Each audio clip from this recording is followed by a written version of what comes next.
Hello, my name is Marvel Jerkins. You may remember me from Mutual of Enigma's astonishing adventure show. Perhaps you've read of me in a magazine or newspaper article. I bet you're wondering what happened to old Marvel Jerkins. Did he finally get eaten by a bear?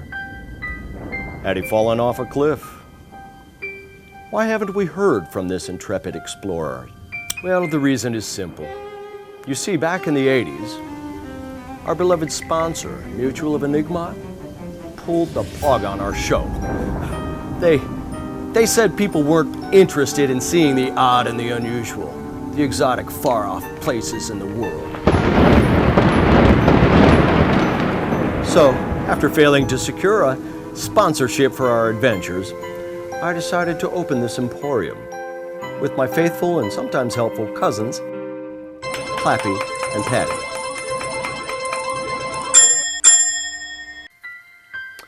So today, we use the revenue from the emporium to continue our thrilling yet underfunded adventures, mostly on weekends and holidays. This following film documents one of these thrilling yet tightly budgeted adventures. Now, I know it will be hard for some of you to believe, but this story is 100% true, though we changed some facts around to make it more interesting. Now, as with most of my adventures, I prefer to start this one not at the beginning, nor the end, but somewhere in the middle. Enjoy. Chubacabra, a creature so rare and dangerous that no one who had ever seen one had lived to tell about it.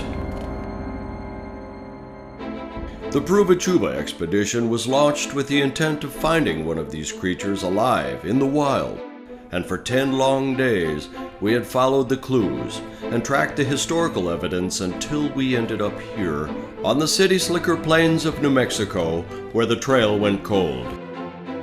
We were tired, frustrated, low on cash, and our feet hurt.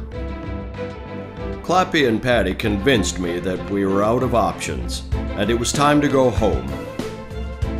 Then, suddenly, it hit me.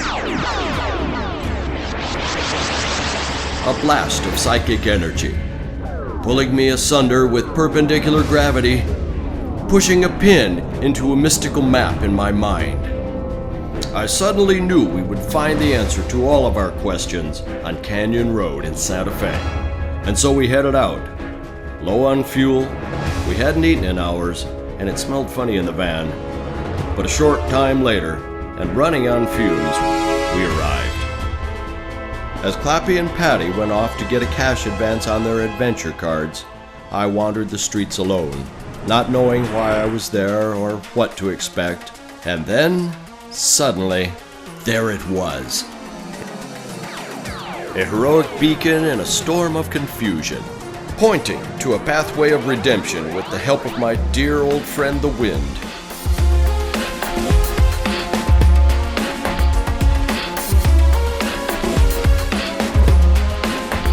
I was suddenly swept into a ballet of metal and magic. I knew what I was witnessing was a message directed solely at me. But what did it mean? What was the wind trying to tell me? I immediately launched an interweb investigation. I tweeted, I Facebooked, I Amazoned, and I eBayed. I Googled and I Yahooed, and suddenly, bing, there it was. The book, I Know Where the Chubacabra Lives, by Wendy O. Windstorm. Suddenly, it all made sense. I soon obtained Wendy's book and found it half-baked, idiotic, disjointed, ludicrous, and downright silly. I knew there was a chance in a million that any of it was true, but that meant there was a chance. The next available weekend, we launched a new expedition to locate Miss Windstorm in Colorado and finally uncover the truth about the mysterious beast known as the Chubacabra. Though the air was calm in the adventure van, There was an underlying excitement that united us all. We were anxious to get back on the Chuba Trail again. If this fantastic creature did exist, we were determined to find it. We limited our stops for potty breaks, adventure photo ops, and roadside attractions, and quickly made it to Ouray, where the author Windy-O Windstorm had agreed to meet with us. Oh, the first time I met the Chupacabra, he's living over on 4th Street, and I'm going to drive you by the house here. And he would live there he was the Chupacabra at night, but during the day he was disguised as a rich Texan, kind of fat Texan. There's a lot of fat Texans in Ouray. They come up here and they buy houses and spend the summer. And nobody knew this was really the Chupacabra, but he started coming into the outlaw and drinking mojitos. And he started opening up to me one night. And so I found out that he was really the Chupacabra. So last I heard, they ran the Chupacabra out of town because the locals don't take kindly to Chupacabras. And so I heard that he had been sighted up here in the mountains, and I'm going to take you up there to see where he might be. So when the Chupacabra got kicked out of Ouray, he moved up the valley here into the mountains. And I know that this is the right direction because we know that the Chupacabra loves to make junk art. And this is one of his original junk art pieces. I used to be an art critic, and I know Matisse, I know Rembrandt, and I know this is a Chupacabra. So this is a Yeah. It's an amazing piece, isn't it? Totally confused, yet even more determined to find the truth, there was only one thing to do. We loaded our day packs with power bars and fruity drinks and boldly headed into the unknown dangers of Chubacabra Valley. We vigilantly searched for clues using our heightened adventure senses while staying constantly aware of the unknown dangers lurking about.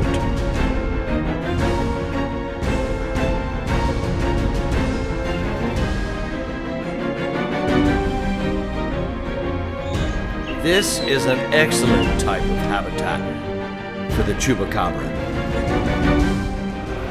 Onward we pressed, utilizing all of our scientific knowledge and skills of observation. No Chuba here. Let's go.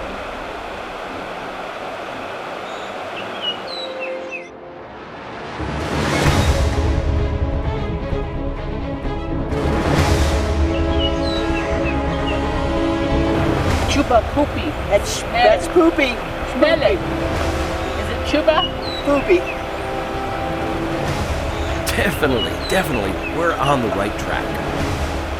Continue on then. We were now hundreds of feet above sea level and relied heavily on our portable oxygen canister to keep our heads about us. So good.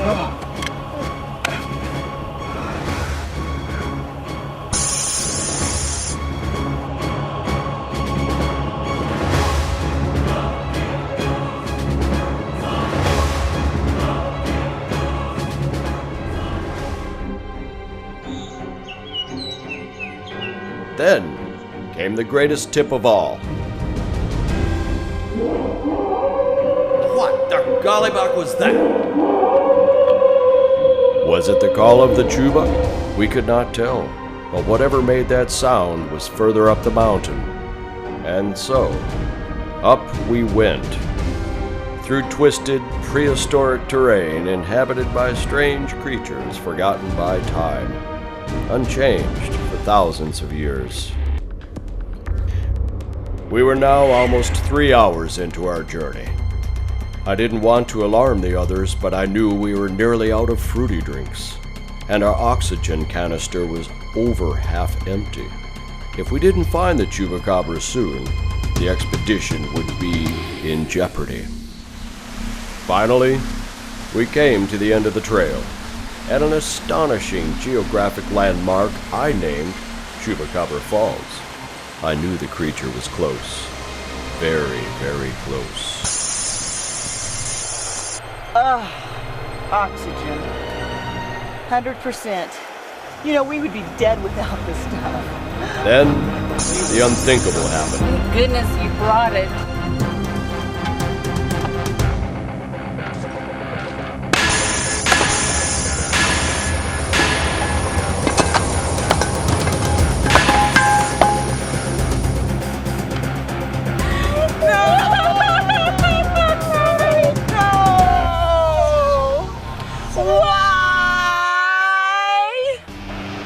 Without oxygen and only a few snags left, we had little hope for survival in this hostile terrain, and so, sadly, we struck a few poses, took a few adventure pics, and prepared to mosey back down the mountain.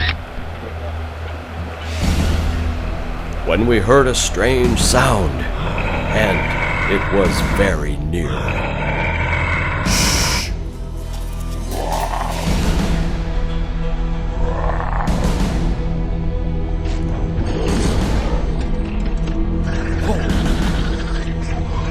Prepare the creature capture device. It really smells.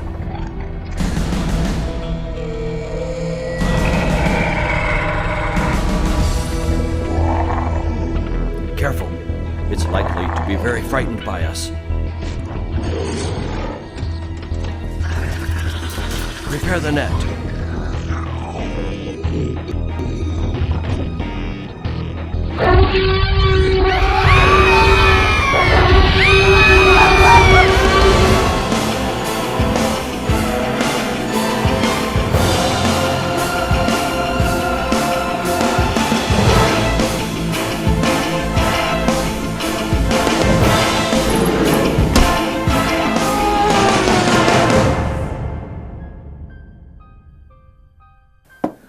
Now that was the one and only time that a human being has come face to face with the deadly and mysterious Chubacabra and has lived to tell about it.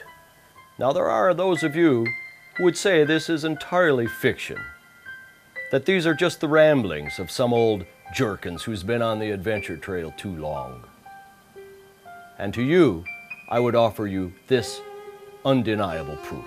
I give you Cousin Patty's photograph, slightly out of focus, taken of the creature a split second before we ran down the mountain, screaming in terror. So now if you'd like to see this photograph, incredible it is, as well as other artifacts, treasures of curiosity from any of my exciting adventures, come see us at Marvel Jerkins Corner Emporium, where you'll always find the odd and the unusual. And right now, you can get 25% off of Chubacabra t-shirts and underwear. And Marvel Jerkins pith helmets and adventure backpacks are also on sale. And so, my friends, I say unto you, wherever you go in this marvelous world, make it an astonishing adventure. Or don't go at all. I'm Marvel Jerkins. I'll see you at the Corner Emporium.